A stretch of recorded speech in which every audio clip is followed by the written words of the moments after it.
excited to announce tonight's speaker, Jess Novobilsky, my friend and coworker at Arkansas Natural Heritage Commission. So Jess studied populations of cryptic elusive king rails in southern Arkansas for her master's thesis. And as part of this work, she explored population sizes, basic nesting ecology, and migratory statuses of these birds, which you'll be hearing more about tonight. And king rails are a critically imperiled breeding bird in Arkansas. And Jess's study informed a lot more about their status in Arkansas, as you'll hear. Jess received her undergraduate degree in wildlife conservation and management from Delaware Valley University in 2015. And after that, she traveled across the US, working various wetland field jobs before attending the University of Arkansas Fayetteville to earn her master's in biology in 2024. And we're very fortunate that we got to keep her for a little bit longer, at least, because as I mentioned, she currently works with me at the Arkansas Natural Heritage Commission, where she is our habitat coordinator. So she oversees a lot of the habitat work and restoration that we get done as an agency. So Jess, turn it over to you. You should be able to share your screen, but let us know if you have any trouble with that. Okay, sounds good. Do you want me to share my video or no? Only if you want to show your wonderful face. I did shout. My cats will be roaming around, so if nobody wants to be distracted, I can leave the video off. I may remind everyone else too to please mute your mics while Jess is speaking. Feel free to put questions in the chat, and we'll have a Q&A at the end. But thanks. Take it away, Jess. All right, fabulous. Can y'all see my screen? Okay, beautiful. So again, thank you, Kevin, for that introduction. My name is Jess Novobilsky, and I'm super excited to talk to you guys about my master's work on the migration and breeding ecology of king rails in Arkansas. I wanted to give a shout out to my two advisors, Ariel Fernier and Caleb Roberts at the University of Arkansas Cooperative Wildlife Research Unit. Without them, this work wouldn't have been possible. So let's get into it. So if you don't know about, can you, all right, this is blocking my screen, but I hope y'all can see that. So king rails are a secretive marsh bird, and that is the cohort that they belong to. As you can see from these photos, very cryptic coloring, absolutely beautiful birds. And they the patterning in their feathers helps them camouflage in the dense vegetation that they habitat. Words are hard, I'm so sorry. They habitate. They are the largest in the family Rallidae, so other cousins that you may be familiar with are the Virginia and Sora rail. They occupy freshwater marsh habitat and sometimes brackish water in the Gulf in Louisiana. And as Kevin mentioned, they are conservation concern in the US and a priority species in Arkansas. So the S1B denotes that they are imperiled here and that they do breed here in Arkansas.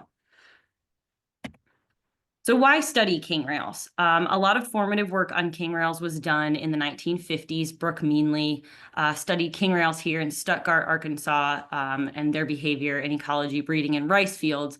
And not a lot was known about movement from his studies. He did ban some birds, to my understanding, and one juvenile was harvested in Louisiana. So the large body of thought was that these birds migrated to Louisiana. And unfortunately, they've been declining in Arkansas and throughout their range in the United States and the Mississippi Flyway due to habitat loss and degradation.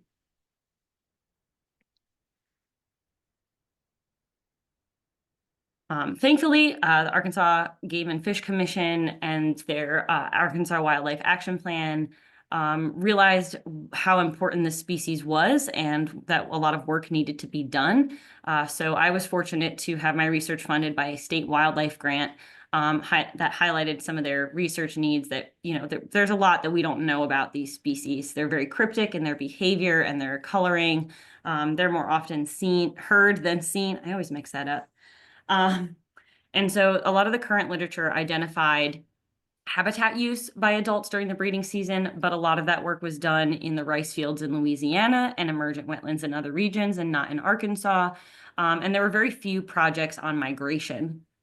I was fortunate to be a part of a project working with these birds in Ohio, and we found that the birds in Ohio made very long distance migrations, and so that was the assumption for a lot of birds in Arkansas. So basing on the needs of some other projects that were done, the Arkansas Game and Fish Commission designed this project to answer some of those questions. And that's where my research comes in. It's going to be an interesting program. Say that again? Oh, okay. So backing up a little bit from my project in 2005 and 2006, and then that research was later published in 2011, Mike Budd and Dr. Kremitz, also at the University of Arkansas, identified locations throughout the Mississippi alluvial valley and for king rail detection. So what this map is showing at the black dots is where all of the king rails had been detected. And that blue circle is highlighting Deshay County, and that is the location of Choctaw West, WMA, which was my field site. At the time of Budd and Kremitz's research, that was a private land trust, the Wallace Land Trust, that they were able to survey on and identified multiple birds there. So what is fascinating about Freddie Black Choctaw West WMA is that it is the only known public land in Arkansas with multiple pairs of breeding king rails, which is sad, unfortunately, and birds have been detected elsewhere, and that's not to say that they're not breeding elsewhere, but this is the only known public land in Arkansas that has these birds breeding here. Choctaw West also represents a very dramatic wetlands restoration success story, and I'm going to touch on that a lot throughout this presentation because I think that was one of the coolest things in the breadth of my research was to realize like how much restoration had been done and how quickly the birds moved in to utilize that restored habitat. So before it was NRCS property, talking to some of the biologists down there in Region 3 in that county, it was corn and beans. And so, you know, it had been farmed that way for many, many years. And then when it became an NRCS property, and it was flooded and restored some of the hydrology of the region, planted some cypress trees, and then became AGFC property, and they detected king rails there during that time frame with Budd and Kremitz's research. They were like, oh my gosh, we really need to bring this back to, you know, its glory as an emergent wetland. And it's a pretty big area. It's 1,200 acres, 700 of which are wetlands divided into 7 different units. And what's really unique about that is it provides a lot of diverse topography, water depths, and vegetation. And those management units can be managed differently, which offers some sort of, you know, some cool experimentation that can be done there. And also having varied depths provides some insurance in having water during very dry parts of the season. King rails are aquatic, and not just the king rails that are there, but having different water depths will provide a vital resource for a lot of different species that use the property. This is one of my favorite pictures. So like I said before, Choctaw West represents a very dramatic wetland restoration success that is critical to learn from for king rail habitat needs. And I'm going to explain what's going on in this photo here. The device that's being pulled, the implement that's being pulled behind the tractor is a cleated roller. And instead of just flattening the vegetation and like pushing it down, the cleats kind of chop it up a little bit. They don't dig into the soil, but they chop up the vegetation. So these very dense stands of cattail and allow smaller plants to come up like rushes or like pickerelweed or like any Sagittarius species.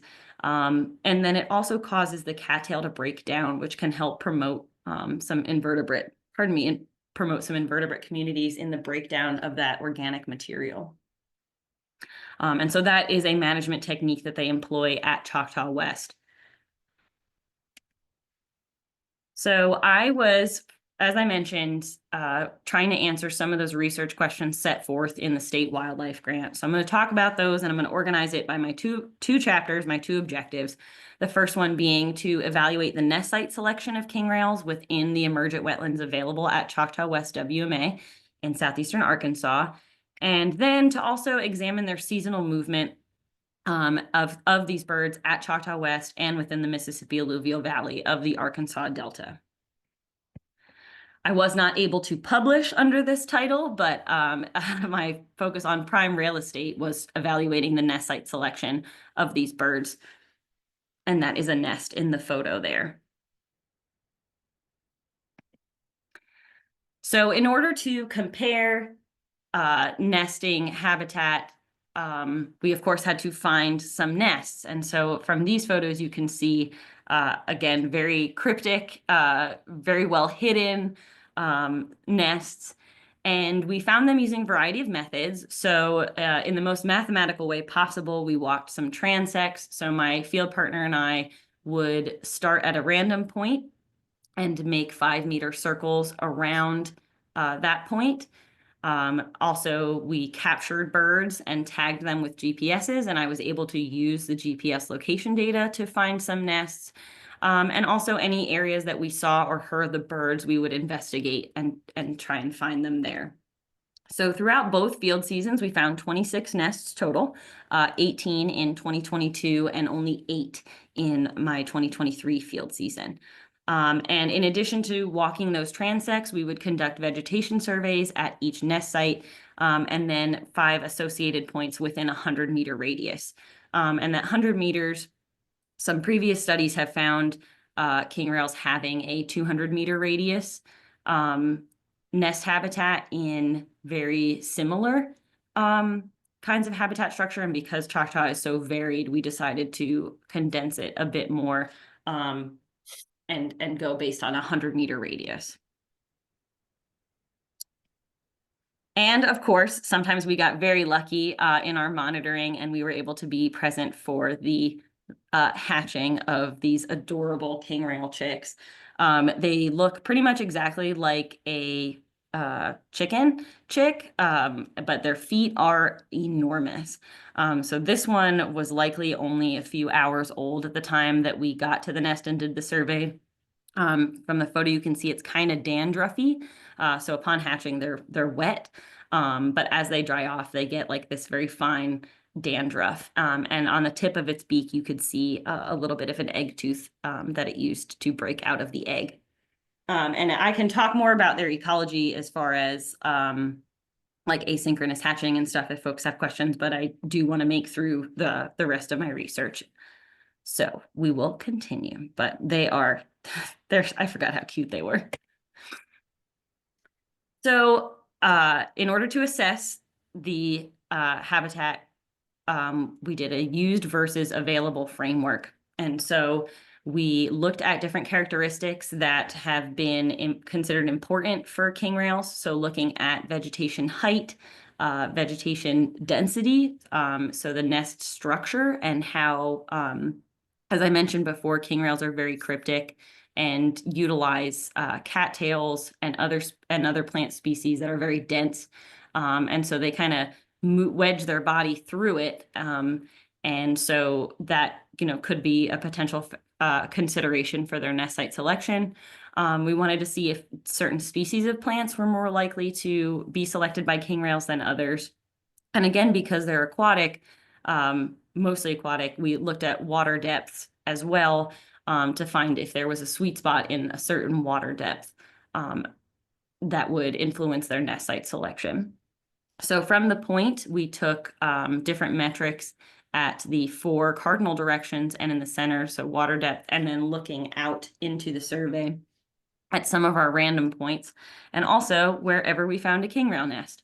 And so one thing that we did was after the, we considered it the culmination. So unfortunately, whether the nest was predated or whether it successfully hatched, we would wait to conduct our surveys so that we wouldn't influence the bird's behavior or cause them to abandon a nest.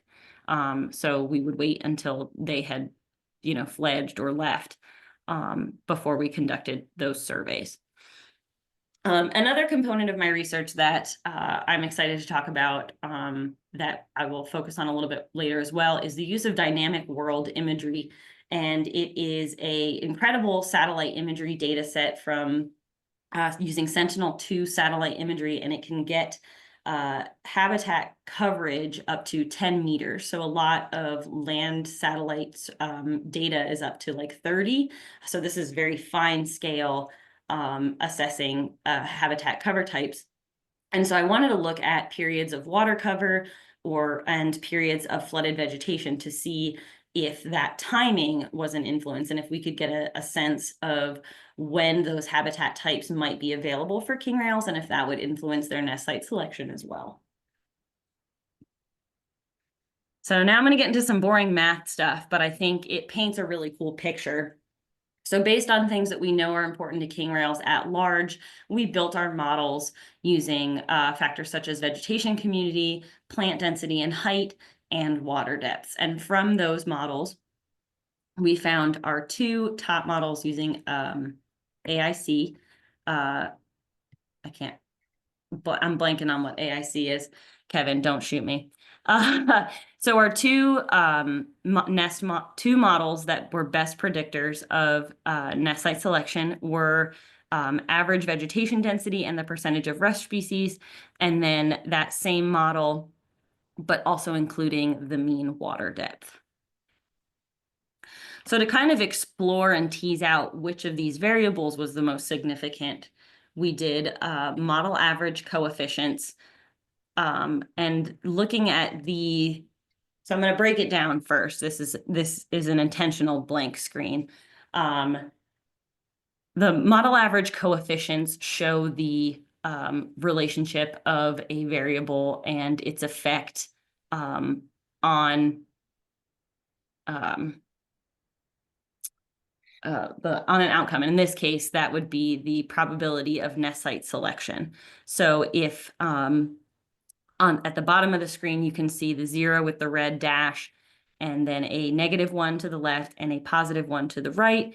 And if it is a positive effect, obviously that would mean that it would be more likely to be selected by king rails.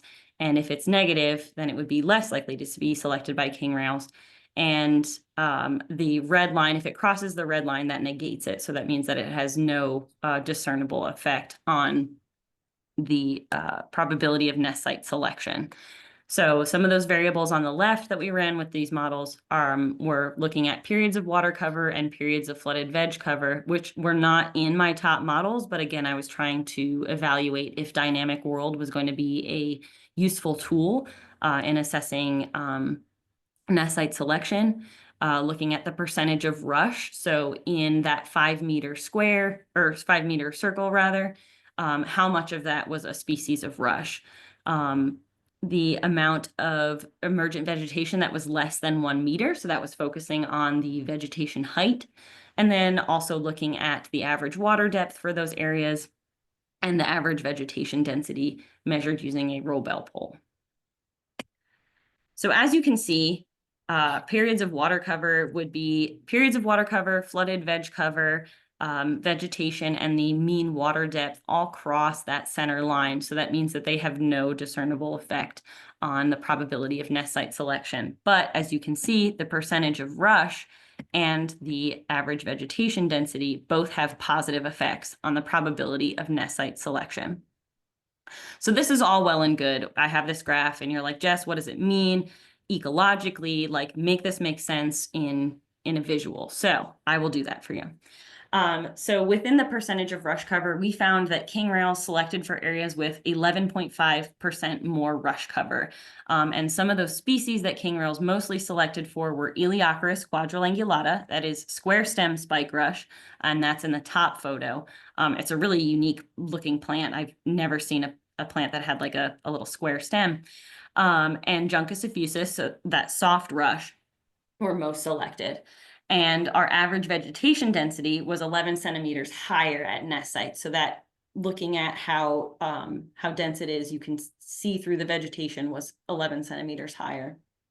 And both characteristics are really important for king rails, but for their nesting, both for vertical structure and protective cover as well. So I wanted to highlight some of the nests so you can see the rails manipulate the vegetation to form a canopy over the nest. And it provides some shading, especially because, you know, they're nesting here in Arkansas and it gets very hot. They also use dead vegetation as well as like a shield and provides them some protective cover. The eggs themselves are also very cryptically colored, but they're not taking any chances, and that's a good thing. So highlighting again some of I did this in a presentation for our the Arkansas Game and Fish commissioners, and I just wanted to show good habitat for king rails and bad habitat for king rails. And it's not necessarily bad for anybody else, it's just not good for nesting king rails. So the photo on the left, I actually really enjoy using this photo in presentations because not long after I took it, my technician took a few steps and flushed a king rail using this habitat. And we didn't find a nest, unfortunately, but it was very vindicating to find a king rail using this habitat. So as the yellow arrow indicates, this is a lot of the square stem spike rush. So we have a large amount of that, that rush species, and then it's also fairly dense as well. And you can see some more in the back. And that we've got some lower water levels, like that was, like maybe ankle deep water as well, but very dense vegetation and using that rush species. And the photo on the right is, again, not a ton of rush species. There's some pickerelweed in there, and persicaria is a smartweed. And it's also, very open. King rails like to have, they like to feel protected and safe. So having that dense vegetation offers them an avenue for escape from predators. And that's especially important when they're raising young. One thing that I was surprised to find was that water selection or depth was not a factor. And I would expect that having deeper water would be maybe more beneficial in deterring any kind of nest predation, and that it would maybe help keep the nest cool. But there wasn't any evidence of that. I will also add that it was pretty variable at my field site during those years in terms of climate conditions. We had a drought in my 2023 field season, and so things were a lot drier, and that could have skewed the data. And so while I found that it was maybe not important for nest site selection for me, I think it should still be considered in future research when we're evaluating nest site success, as opposed to just selection.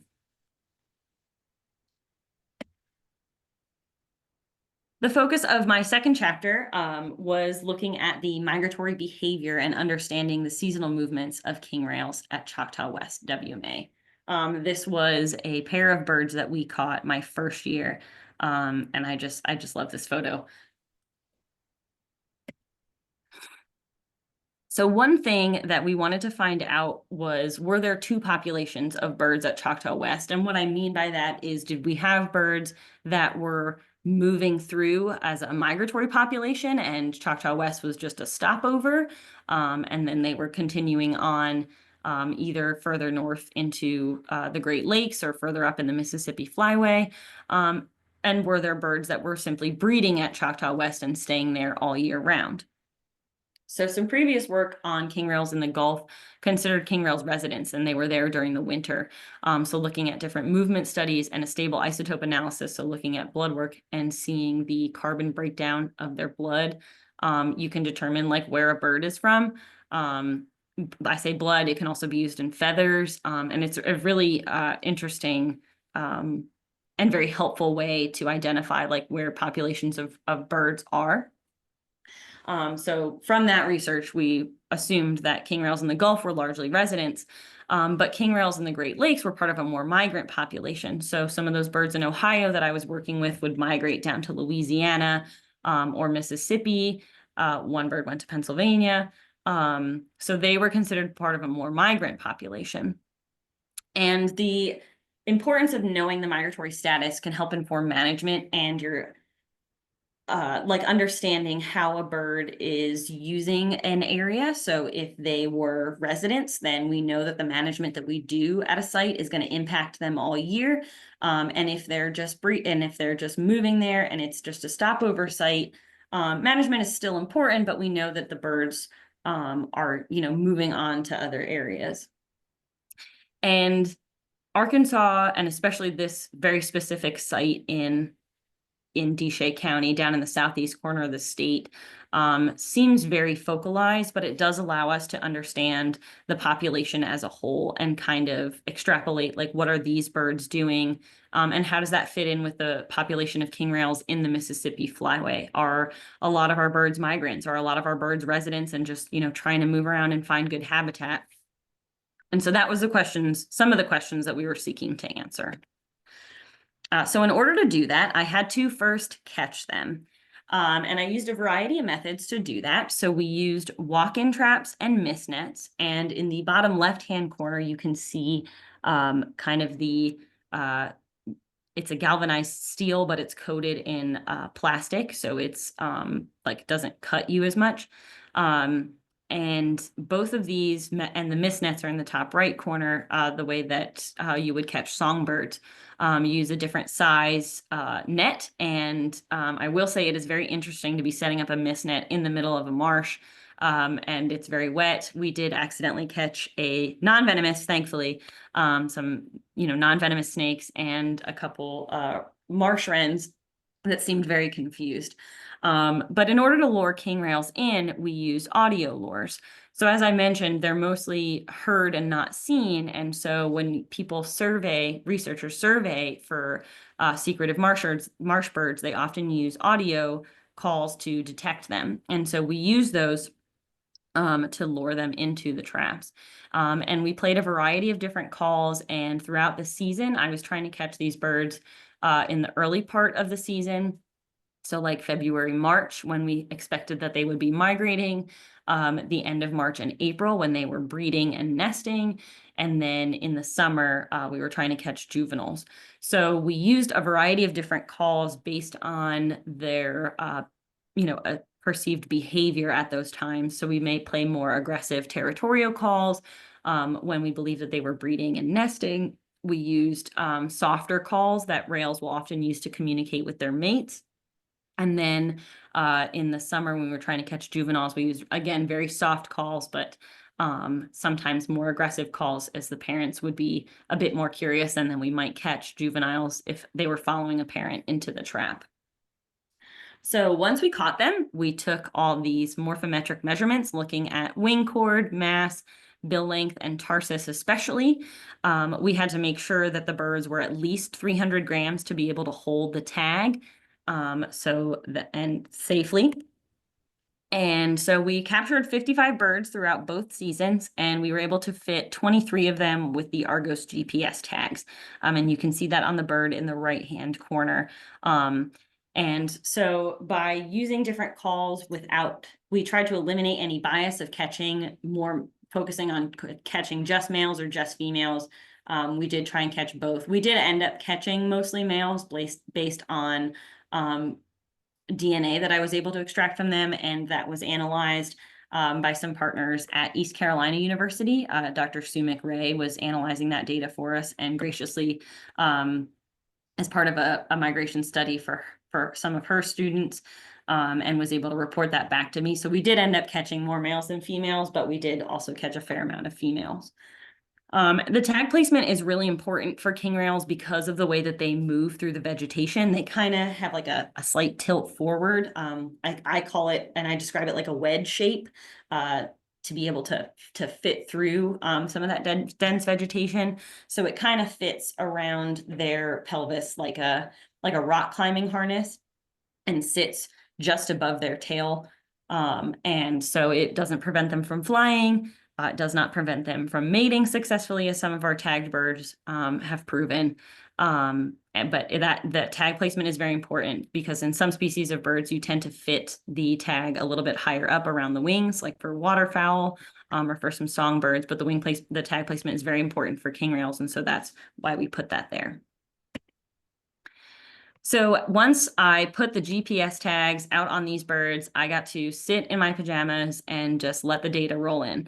And that is somewhat true. I wasn't in my pajamas. I was still out doing work. But it was really nice to be able to just have these GPS tags connect to a satellite and just have that data sent right to my computer. And there was, of course, some logins and stuff that I had to do to be able to extract that data.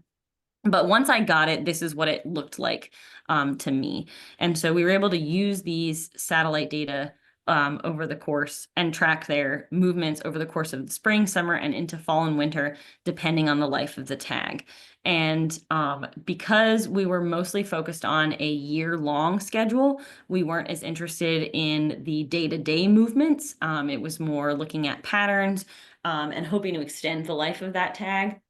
And so our schedules were once every 3 days for the first couple weeks that we were catching birds, to get a sense of what they were doing, if they were here nesting, and we could extrapolate that data based on the distances, and then go to once a week, and then for several months. And then after that, go back to several days a week during the summer. And then in the fall and winter, go back to once a week and continue as long as the tag was collecting data. Unfortunately, when they designed these tags and tested them, they did not consider perhaps that they would not be in perfect conditions and that these birds would go in dense vegetation and not have access to the sun, or like not the sun, for the satellite tag to hit it. I've worked with solar tags before and I was like, wait, that wasn't this project. But to be able to communicate with the satellite, and also that they were in a very wet ecosystem. And so that could also screw with the tags as well. But generally we got some really good data on these birds. And you can see the movements. So the photo on the left is showing the movements of several different birds in green, yellow, and pink. And you can see kind of how they bebop around. And it's just fascinating to think about how these birds are moving. And it was really interesting to be using this data and be like, okay, 3 days ago, this bird was here. And you're kind of, you feel a bit like a detective and you're like, okay, what habitat was he using here? Where's he going now? And the photo on the right is showing one specific bird. And is what's really interesting is that on the right side of that photo is where we caught the bird and where it was moving around for most of the year. And then later in the fall, it went closer to the field station and was hanging out there. And so, it's interesting to note, what these birds are doing. So of the 23 birds that we tagged, we found that only 2 were migrants and 21 were residents. So that means that based on that data that they stayed at Choctaw West or within the Arkansas Delta for most of the year. So having a largely residential population was pretty interesting to discover. So like I said, we found that they were mostly at Choctaw West, but did travel a little bit more in 2023 during different parts of the year. So the purple line is indicating the birds in 2022. And as you can see, most of those distance traveled were not very far, and most of those birds were staying pretty close. And then in October, there was a huge jump as we had a bird migrate, and I'm going to introduce you to that bird in a little bit. And then you can see that in 2023, we had a jump between June, July, and September as there was an increase in movement. And that's because, again, we had a little weirdo that decided to migrate in the early part of the summer. So I love meet the bird kind of stories. So this is probably my favorite one. When I was getting ready to do this project, I was told you're only going to catch 5 birds. It's not going to be very successful. And so much less to catch as many birds as we were able to, and be able to catch the same bird twice was a really cool thing. So this bird was the first bird that we captured for the project in 2022. I nicknamed him Rusty. And the bottom photo is the day that we first caught him in 22. And I was like, wow, this is great. It's going to be a great time. And then the top photo is when I recaptured him again in 2023. And what's really interesting is that he had lost his tag, which I, again, would rather lose the tag than lose the bird. So I just gave him a new one. So the photo on the left is showing his movements between the 2 years. The green is indicating the 2022 field season, and the blue is 2023. And you can see that he largely kept the same range. So, being able to have the data for this bird over the course of 2 years, you can see, they have a lot of site fidelity, and they stay true to their home range. So their home ranges were a little bit bigger than we thought, but still very small. And site fidelity was something that I had wanted to focus on with my research, but didn't have enough data to do so. It's difficult to extrapolate. So based on this individual, I can confidently say that he had a particularly strong site fidelity and small home range, but I can't, say that for all the birds that we captured. But it was really awesome to be able to do this for this individual. This was our migrant in 2022. This, and I will kind of zoom in on the travels that this bird made. Spent the spring and summer at Choctaw West, and then moved to a place near a flooded rice field about 10 miles west of the wildlife management area. So the first photo on the left is going to show where the bird was at Choctaw West. Spent most of the year in the bottom portion of the screen, and then later in the summer moved to the northern part. Went to the flooded rice field sometime in August, and I was hanging out there for a few months.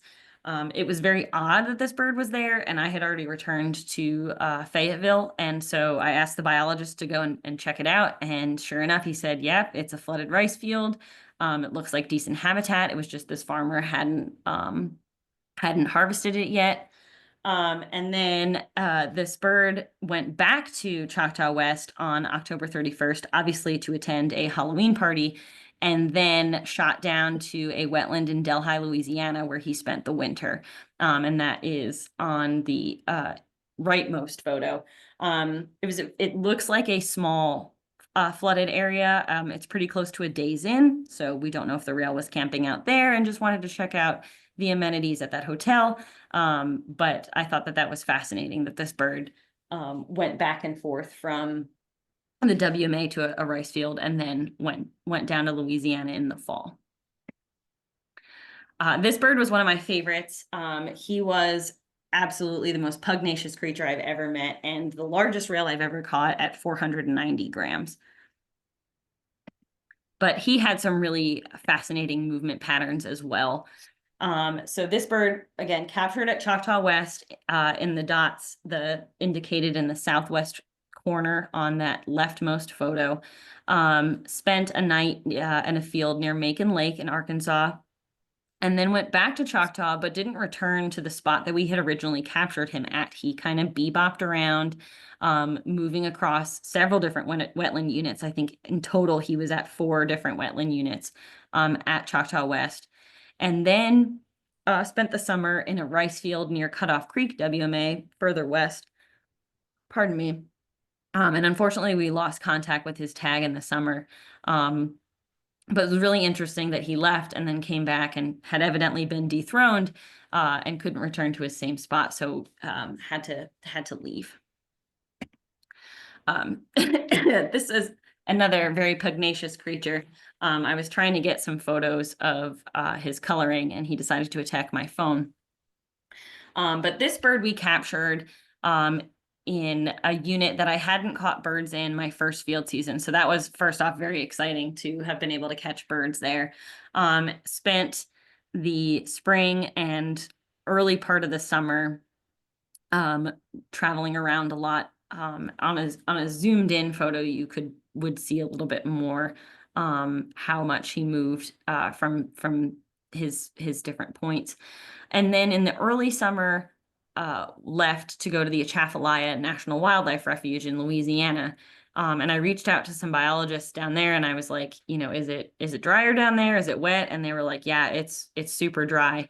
So it was really curious to know that, like, as conditions were drying up here, this bird just decided to try his luck in the middle of the summer and go down to Louisiana. So we don't know what factors caused him to leave, whether it was a failed nest, or maybe it successfully fledged nestlings and then left.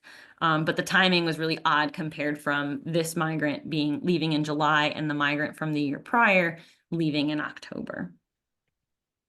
So like I said, most of our birds were residents, but I wanted to highlight some of our are birds that had more interesting behaviors. So from this, we learned that we have a mostly residential population at Choctaw West and in Arkansas. And as I mentioned before, knowing that these birds are mostly residential, we know that the habitat management is going to impact them during the fall and the winter when they are staying here.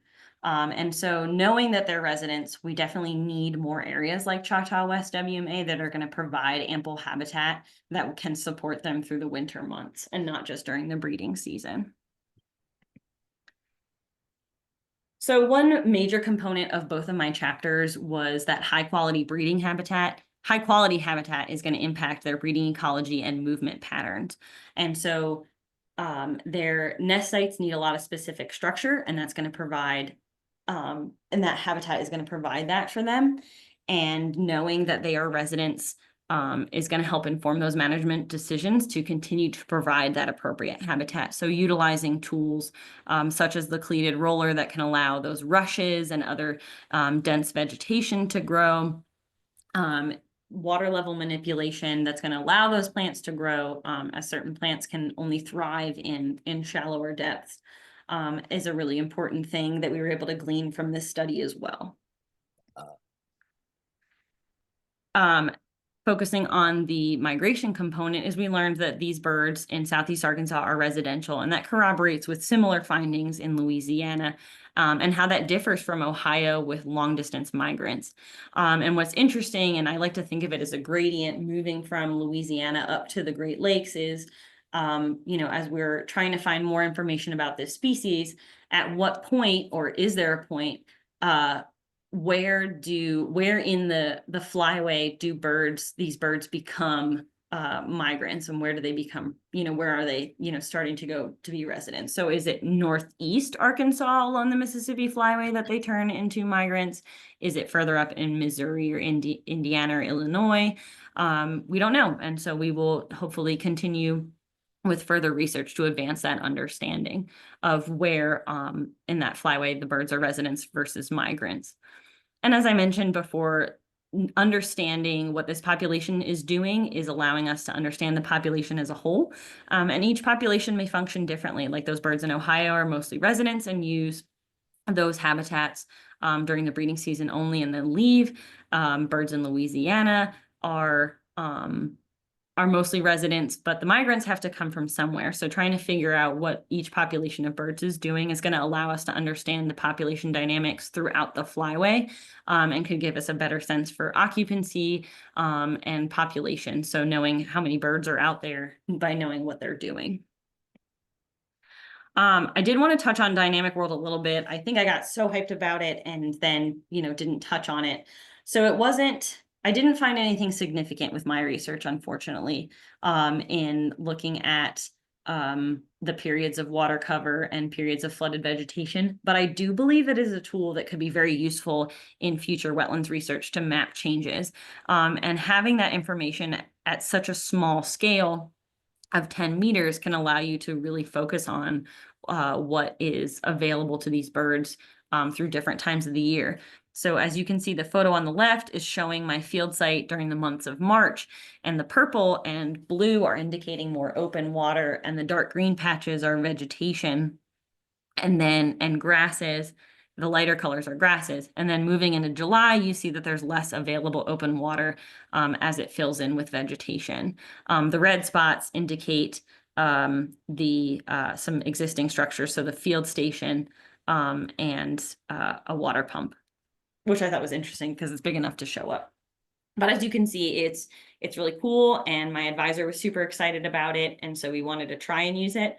And I'm hopeful that with more fine tuning, it may be useful for some folks studying wetlands ecology in the future, or any kind of ecosystem really, to just look at different habitat availabilities. Choctaw represents a very, as I said, a very important habitat restoration, and looking at it with a different approach of multi-species management. A lot of wetlands are managed with the implications of promoting waterfowl use. And there is definitely waterfowl presence at Choctaw West.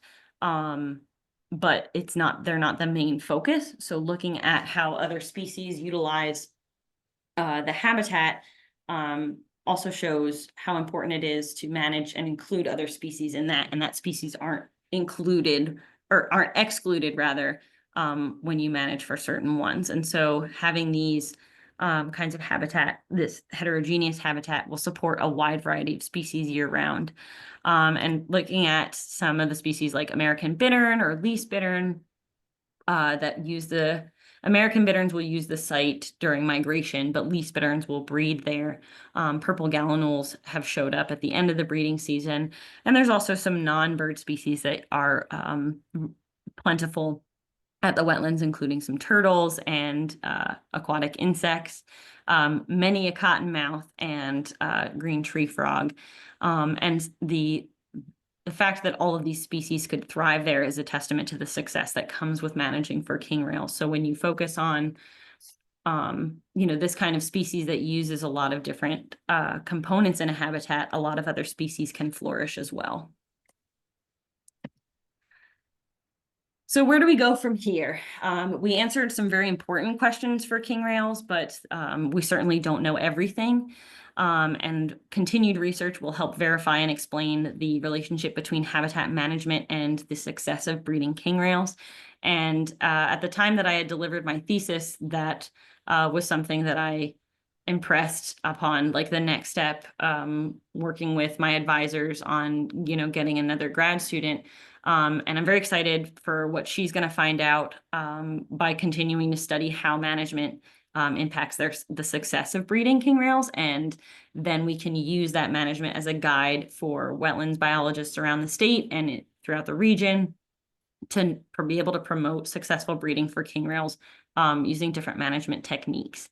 And as I mentioned, focusing on different populations, we also need to understand their habitat range. So looking at how much habitat these birds need, there's like what sites they're using, as well as their abundance across the state, to know how these birds are doing in Arkansas and not just at Choctaw West WMA.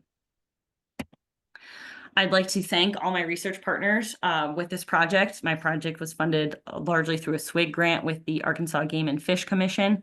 I'd like to thank the Illinois Natural History Survey and Prairie Research Institute, as well as the folks at the Belrose Waterfowl Research Center and Forbes Biological Station in Illinois. I've been working with them for a number of years, and so it was great to be able to continue that partnership. And I'd also like to thank my team at the Arkansas Cooperative Fish and Wildlife Research Unit. They were incredibly supportive, and without them, I wouldn't have been able to do this. I'd also like to briefly thank all the wonderful folks who helped with countless veg surveys, helped me catch birds, analyze data, uplifted me, motivated me, and helped me get out of the ditch when I drove the truck off the levee. Without them, I wouldn't have been able to do this project, and I owe a lot to them. And I'd also like to thank the king rails, because without them, I don't know what I would do. And also thank you to all of you for letting me yap about birds. It's my favorite thing. I also posted my information in the chat. If you guys want to get a hold of me, if you have any questions, you can send me an email or give me a ring. I look forward to hearing all of your questions and thoughts. And with that, I will take those questions. Jess, that was fascinating. Thank you very much. Thank you. A lot of my students are currently watching you. It's 10, last time I checked. What advice would you give them? I know at least some of them are looking for graduate projects. What advice would you give them, especially if they want to continue this work? Because it looks like your research, just like any good research would, has opened more questions. Oh, absolutely. I compare it to a hydra in that the more questions you answer, or the more things you learn, the more questions there are to answer. And it's just a never ending cycle of, what else can we find out? So in terms of, are you asking advice to get positions like this, or how to come up with those questions? Yeah. Okay. Yeah, exactly. So I admittedly applied to a lot of different programs. I think the last time I looked, I had applied to 15 different master's programs and got rejected from all but one. And I didn't, you can't give up. When I knew that from my experiences that I wanted to work in wetlands, I wanted to work with wetland birds. And I wasn't going to let some silly rejection letter stand in my way just because I couldn't do math good. So, I was offered the position, and was very excited to take it. But it was because of the connections that I had made, and I know that everyone's like, there might be a collective groan of, oh, it's about the people but it goes deeper than that, and it's how hard and how well you work with the people that that they can vouch for you and say, yeah, like you may not be able to run a model, but you're going to. That's the whole point of going for your master's and learning how to do that kind of stuff. So I wouldn't let that deter you. But don't be afraid to travel. That was an important thing for me. I don't like to, I think volunteering is important. I think it's a great way to get experience and get your foot in the door, but I think that it also excludes a lot of people who may not be able to do that, who don't have the time or resources to be able to just do stuff for free. So I think that you should find jobs and experiences that you can be compensated fairly in. That's not to deter people from volunteering. I just want to be clear. Like, I think that when people are like, well, I did it for free back in my day. And I think that it is a barrier for a lot of people to get into this field, and something that is a continuous battle. But I think that being willing to travel and find jobs that you're interested in, try a lot of different things. I worked with wading birds. I worked with ducks. I was able to work with on a project with swans. I switched gears and did some shorebird stuff. And just try and get as much different experience as possible. But yeah, I think the biggest thing I would say is don't give up, because, if I had given up after the third rejection letter, who knows where we'd be. That's and great. the world needs more researchers. Yeah, That's for sure. perseverance helps. That's great. Thank you. Of course.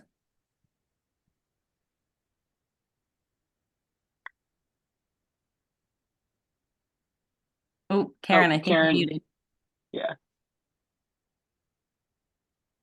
Karen, you're muted. Thanks. You know me, I'm technically challenged. Same, that's okay.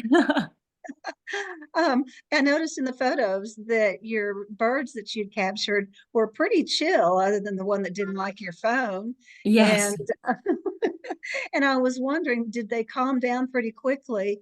And, how did you handle them, deal with them? And then besides the transmitter, did you band most of the birds you captured? Yeah, so they are a lot of the birds that were pleasantly subdued for photos was during the early part of the season, when they weren't as territorial and aggressive.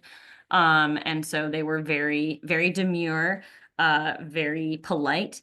And then as we went further into the breeding season, then they got a little bit, I still have scars on my knuckles that I proudly show folks about, a bird that I was taking a little too long with.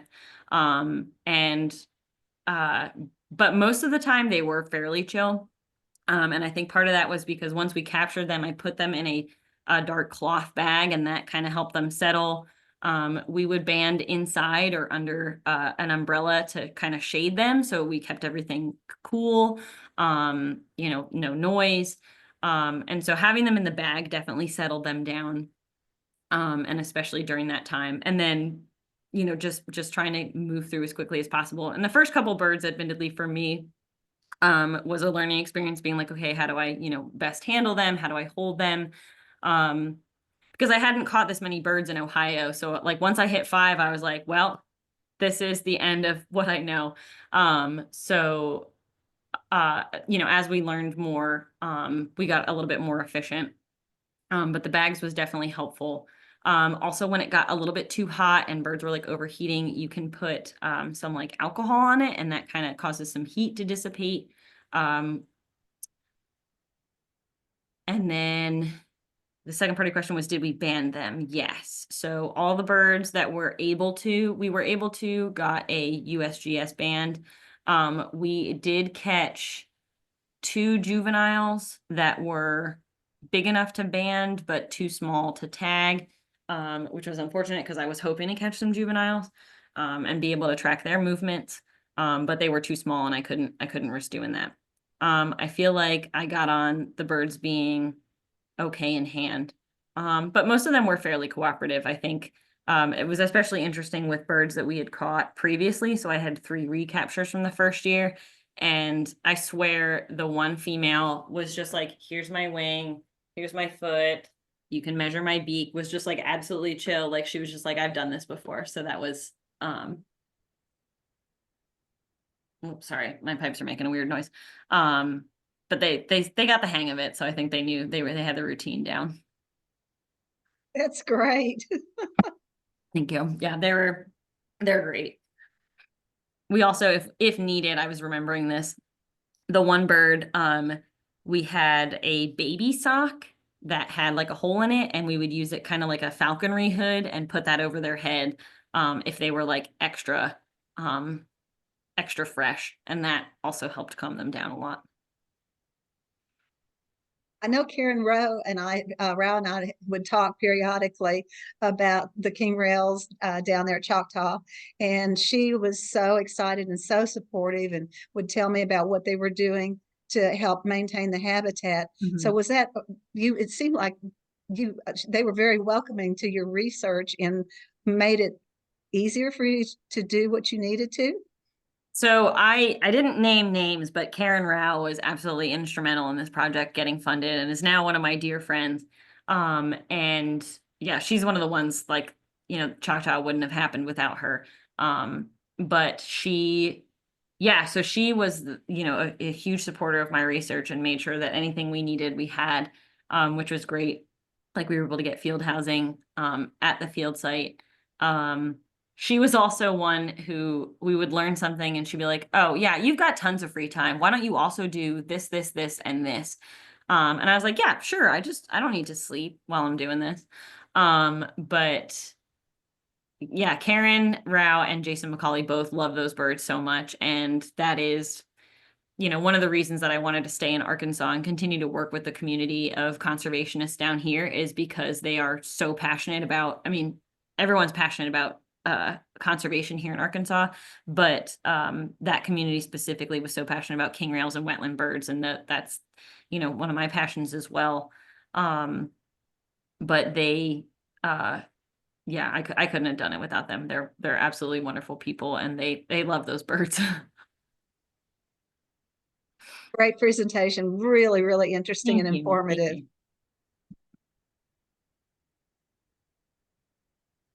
Sorry, I keep drinking. I'm parched now.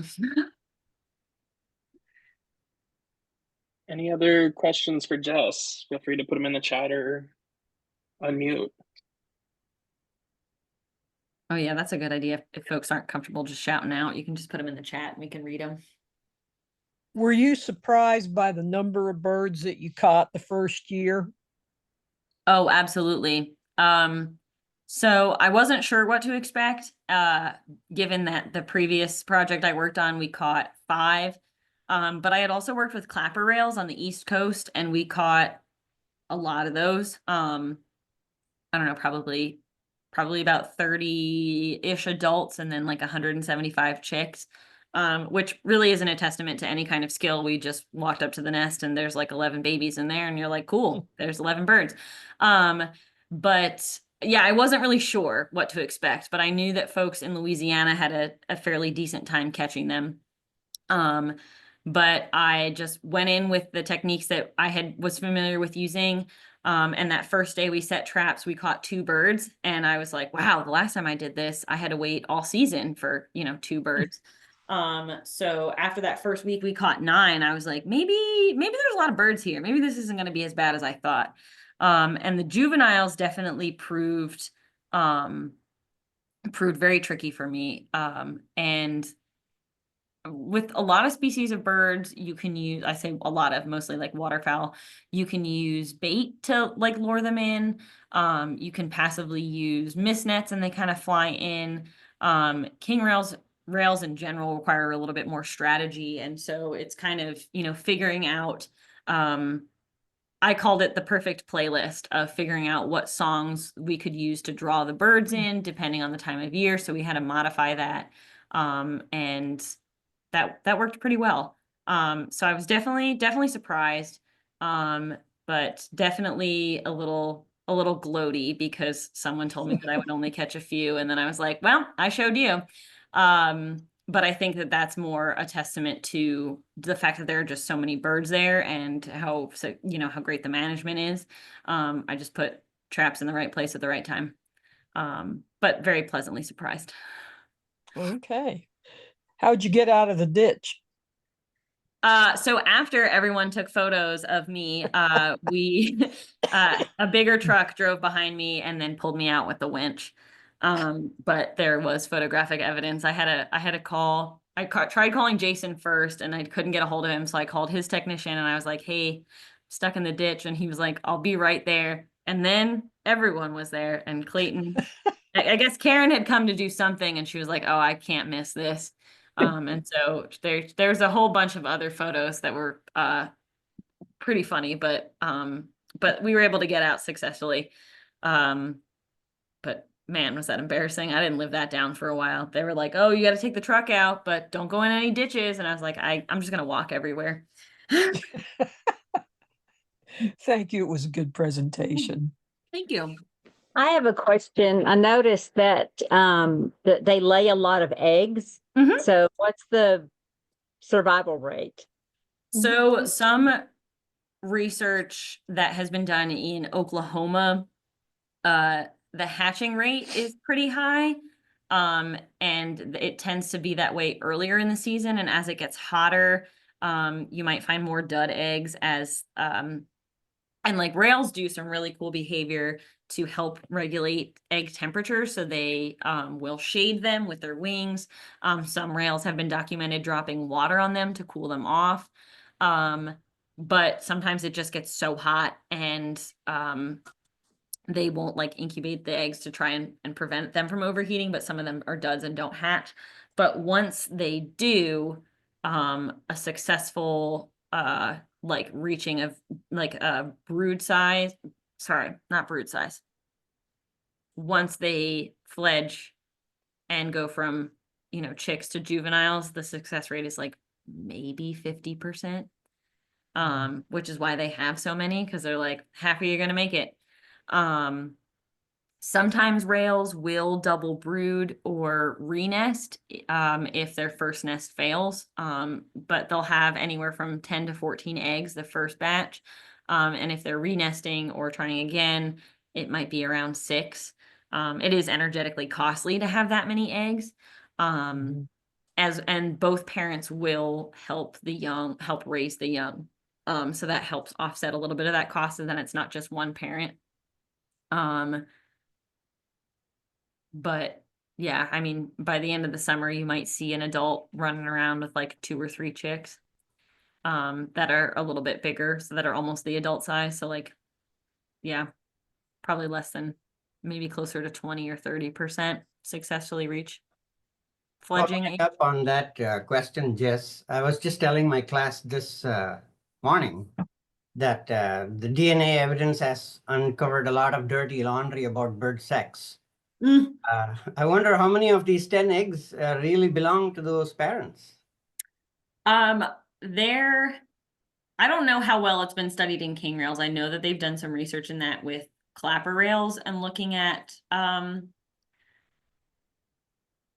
their parentage.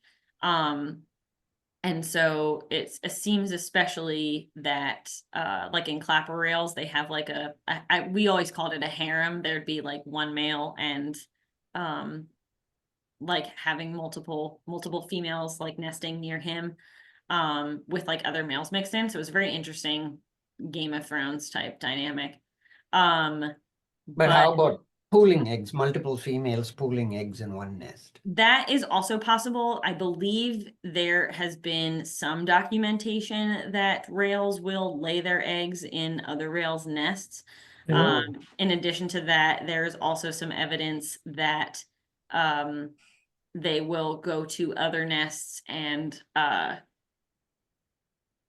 I guess consume is the wrong word, but they will break other rails' nests to kind of like Wow. reduce competition. There is a very small nature note about that in which a king rail is documented going to another bird's nest and poking the eggs to like reduce the success of that parent. Yeah, I definitely think it's one of those things we need to study more.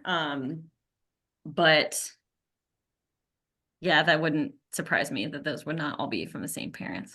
Wow. To have that many. Yeah, I don't think brood parasitism is as common in rails as it is in wood duck say or mergansers, like any of those birds or cowbirds, but I'm sure it's definitely a possibility. Fascinating. Yeah, it's neat stuff. Karen, Jess, you again, have another question.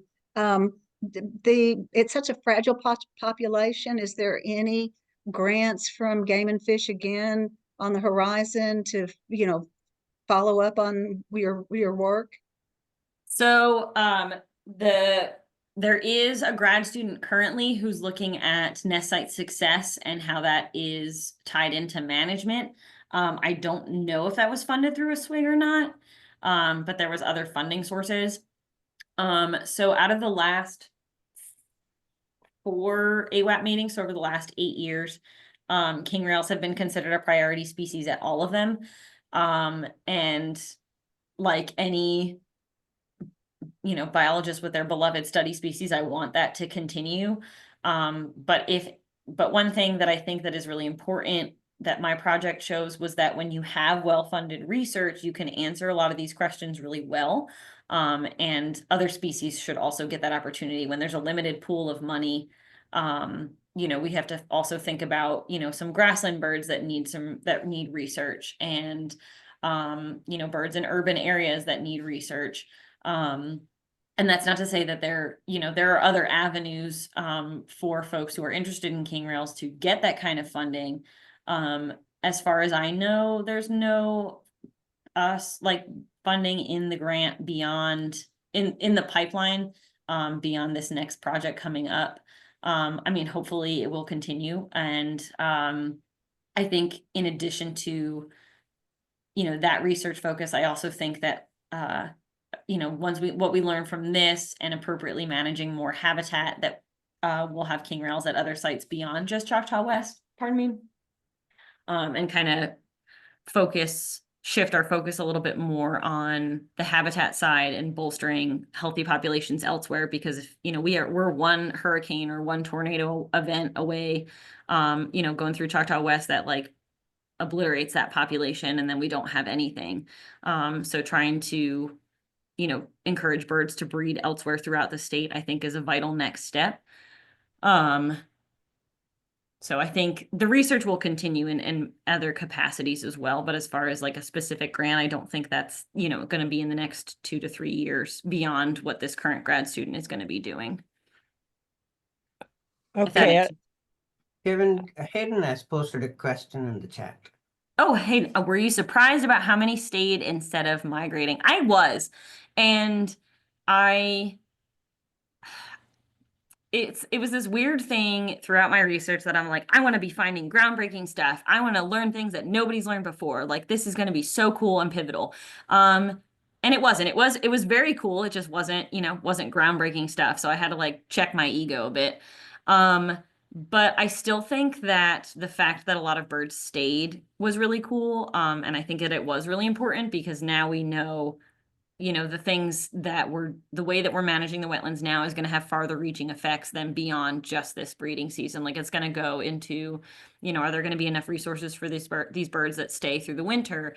Are they going to have enough shelter? Are the water levels going to be too high? Like when you have duck hunters and stuff like that.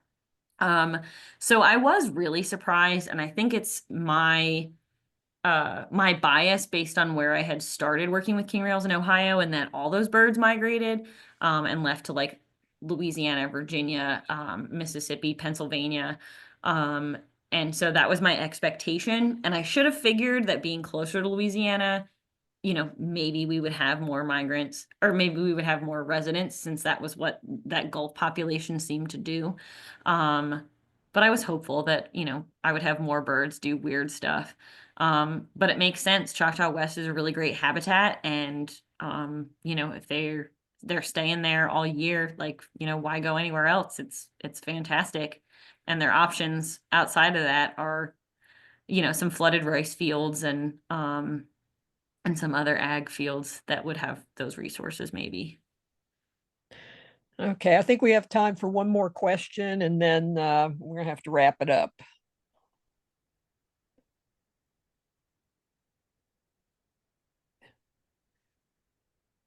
Anyone? If you can't think of it now, my email's in the chat, or you can call me. I love to talk about king rails, wetland birds, anything. And I hope that you guys do. I'd love to talk about this stuff, and I'm really grateful to you guys for having me to talk to y'all about, you know, this species that is near and dear to my heart. And I hope you enjoyed it as much as I did.